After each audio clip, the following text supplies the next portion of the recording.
అనంతపురం జిల్లా గుంతకల్ మండలం నల్లదాసరిపల్లి గ్రామానికి చెందిన గాజుల లక్ష్మణ అనే వ్యక్తిని 4వ తేదీ సాయంత్రం హత్య జరిగిన సంఘటనలో ముగ్గురు నిందితులను గుర్తించి అరెస్ట్ చేసిన రూరల్ పోలీసులు శనివారం స్థానిక రూరల్ పోలీస్ స్టేషన్ లో సిఐ మహేశ్వర్ రెడ్డి, ఎస్ఐ సురేష్ విలేకరుల సమావేశం నిర్వహించారు.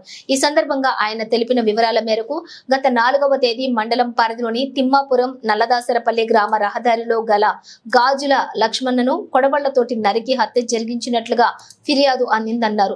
హత్యకు సంబంధించిన మృతుని బంధువుల ఫిర్యాదు మేరకు దర్యాప్తులో భాగంగా మృతుని రెండవ కుమార్తె భర్త కావాలి, చంద్రశేఖర్ అతని సోదరుడు కావాలి, రాజశేఖర్ నిందితులుగా గుర్తించి అరెస్ట్ చేసి రిమాండ్ కు తరలించారు. కాగా నిందితుల విచారణలోని మృతుడు తన కుమార్తెను కాపురానికి అడ్డుకోవడమే కాకుండా తమ కుటుంబ సభ్యులను అవమానిస్తూ బెదిరించడం, దౌర్జన్యానికి పాల్పడి పంచాయతీలలో తన నేర స్వభావమైన రౌడీ షీటర్ అన్న అహంకారంతో బెదిరింపులతో ప్రాణహానికి తలపెడతానంటూ వారించారన్నారు. తమకు తమ కుటుంబాలకు ప్రాణహాని ముప్పు ఉంటుందన్న నెపంతోటే ఈ హత్యకు పథకం ప్రకారం హత్య చేసినట్లుగా వారి వాగ్మూలంలో ఇచ్చారు.